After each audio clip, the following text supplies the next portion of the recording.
اور یہ بھی آپ کے ذہن میں کلیئر ہے کہ جمع کیا ہوتا ہے. لیکن اگر اس کی تعریف کرنی پڑے تو ہم سادہ لفظوں میں کہیں گے کہ یہ ایک ایسا اسم ہے جس کا اطلاق ایک چیز پر ہوتا ہے، یا ہم یوں کہیں گے وہ اسم جس کا اطلاق ایک چیز پر ہو اسے واحد کہتے ہیں.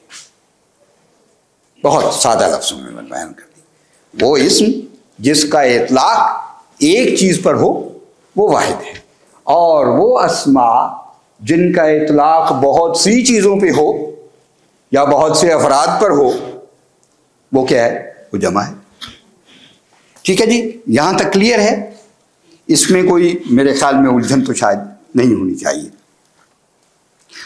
مثلا مجھے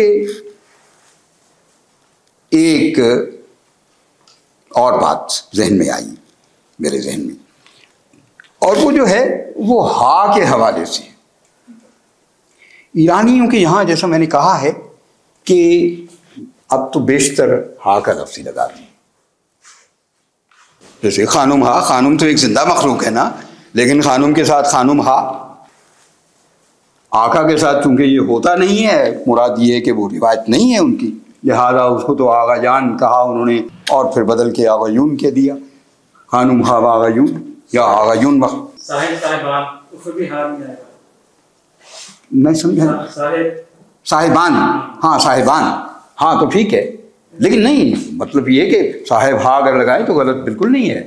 ہاں ایسے ہیں کچھ لفظ جن میں ان کی اپنی ترجیحات ہیں، لیکن بحیثیت مجموعی جیسا میں نے آپ سے عرض کیا اب وہ اس کی کوئی زیادہ تفریق کرتے ہی نہیں.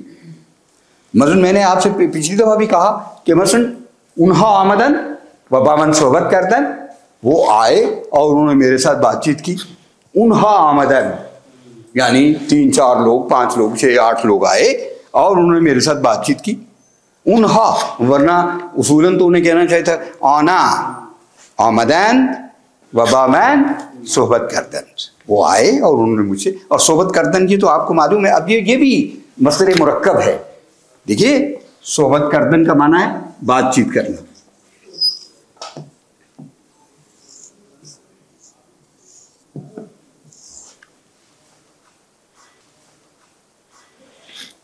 تو انہا آمدن، اچھا انہا کا ایک اور بھی پرانا تھا، مثلا ایشن، ایشان جسے ہم کہتے ہیں، ایشان آمدن و بامن صحبت کردن. لیکن عام طور پہ ایشن اب کم استعمال ہوتا ہے، انہا زیادہ استعمال. آنہا، اصل میں انہا جب میں کہہ رہا ہوں تو اس سے مراد کیا ہے؟ آہا، آہا. لیکن اب چونکہ زیادہ تر میں ایرانی لہجے ہی میں بات کر رہا ہوں، بلکہ وہ تو انہا کو بھی اس طرح بھی لکھ سکتے ہیں، لیکن پڑھیں گے اس کو انہا. تو اب گویا ہم نے واحد اور جمع کی تعریف متعین کر دی، ایک سے زیادہ چیزیں ہوں گی تو. لیکن اب ہا کے حوالے سے مجھے کہانی کا ایک قصیدہ یاد آتا ہے جو میں آپ کو سناتا ہوں. اس کا صرف ایک بند سناؤں گا، لیکن آپ ذرا دیکھیے وہ بات جو میں کہا کرتا ہوں کہ شاعری میں آوازوں کا ایک بہت ہی بے مثال کردار ہوتا ہے. مثلا سنیے آپ کہ بنفشا، سن لیجئے پہلے پھر میں کہیے گا تو لکھا بھی دوں گا.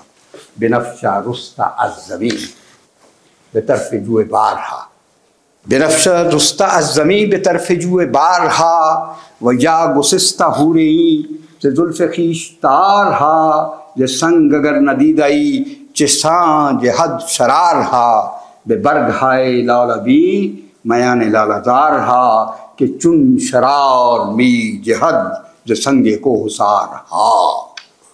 آپ دیکھیے ہر مصرے میں ہا آیا. بنفشا رستا الزمین، زمین سے بنفشا اگا، بے طرف جوئے بارہا، ندی کے کنارے بنفشے کے پھول اگے ہیں. نقشہ یہ کھینچ رہا ہے، بہاریہ قصیدہ ہے نا. تو بہاریہ قصیدہ جو ہوتا ہے وہ تو آپ کو معلوم ہی ہے، اس سے پہلے بہار کا منظر بیان کیا جاتا ہے. بنفشا رستا الزمین، رستن کا معنی کیا ہے؟ اگنا. یہ 2 لفظ ہیں، ایک رستن ہے اور ایک رستن ہے، یاد رکھیے. یہ رستن ہے ایک لفظ ہے رستن. رستن کا معنی نجات پانا. اردو میں استعمال ہوتا ہے وارستہ نہیں کہتے, سبزہ نو رستہ. ہاں اقبال نے نہیں استعمال کیا سبزہ نو رستہ اس گھر کی نگہبانی کرے. آسماں تھے اپنی والدہ کا جو مرثیہ لکھا ہے تو اس میں کہا ہے نا کہ آسماں تیری لحد پر شبنم افشانی کرے, سبزہ نو رستہ اس گھر کی نگہبانی کرے.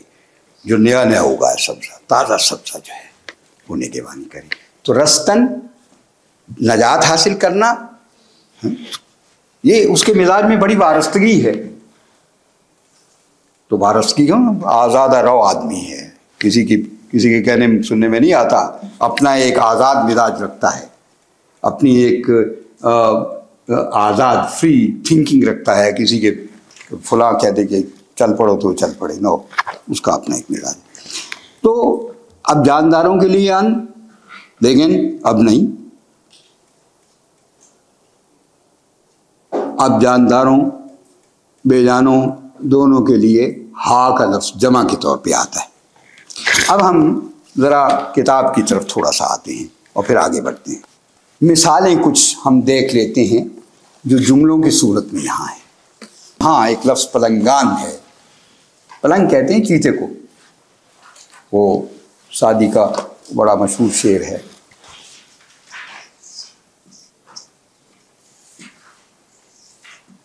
اب پلنگان کا مطلب یہ نہ سمجھ لیجیے گا بہت سے پلنگ, ہاں یہ پلنگ ولنگ کوئی نہیں ہے. پلنگ, ہاں سعدی نے کمال درجے کا شعر کہا ہے, کہتا ہے ہر بیشہ گماں مبر کہ خالیست. ہر جنگل پر یہ گمان نہ کر کہ خالی ہے. جنگل میں شیر بھی ہوتے ہیں, چیزیں ہیں. بیشہ جنگل کو کہتے ہیں. ہر بیشہ گماں مبر, یہ گمان نہ کر لینا کہ جنگل خالی ہے. ہاں شاید کہ پلنگ خفتہ باشد, کیا بتا چیتا سویا ہوا, آپ آرام سے گزر رہے ہیں, وہ یوں آپ کو پکڑ لے, ہڑپ کر چیر پار کر دے, زخمی کر دے. تو پلنگ کی جمع پلنگان, شاید کہ پلنگ خفتہ باشد. تو یہاں انہوں نے جمع کے طور پہ اسبان, اسب اور اسب دونوں فارسی میں استعمال ہوتے ہیں, یہ بھی یاد رکھیے, بے کے ساتھ بھی اور پے کے ساتھ بھی. بلکہ اب ایرانی جو ہے نا اگر کہیں گے تو اسبان کہیں گے, بے کے ساتھ کہیں گے. اور شیران شیر کی جمع ہے. اور یہ شیرا مادہ نہیں تھا آپ یہ گیٹ لاہور کا جو ہے شیرا مادہ گیٹ, تو ممکن ہے ایک زمانے میں وہاں اس طرح کا کوئی قصہ کہانی ہوتا ہو, اسی سے مشہور ہو گیا ہو. اچھا, تو میں نے آپ سے عرض کیا کہ اب ہم مثالوں کی طرف توجہ دیں گے. گلہا شگفتاند. اب دیکھیے مثلا ایک لفظ ہے است, اند, عید, عید.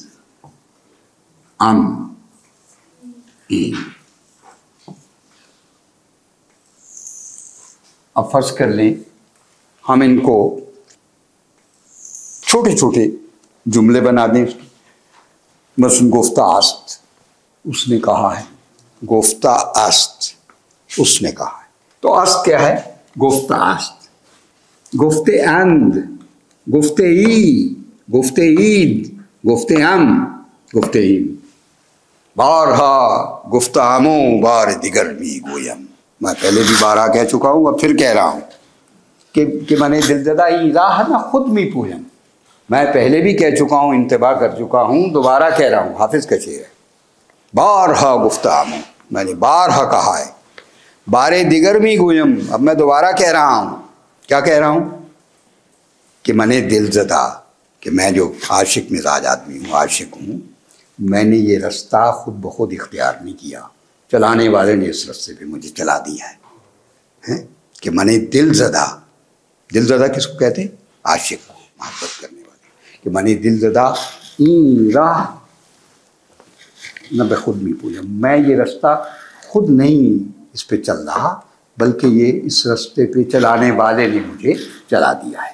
ایک جملہ تو یہی ہو گیا کہ گلہا شگفتہ اند,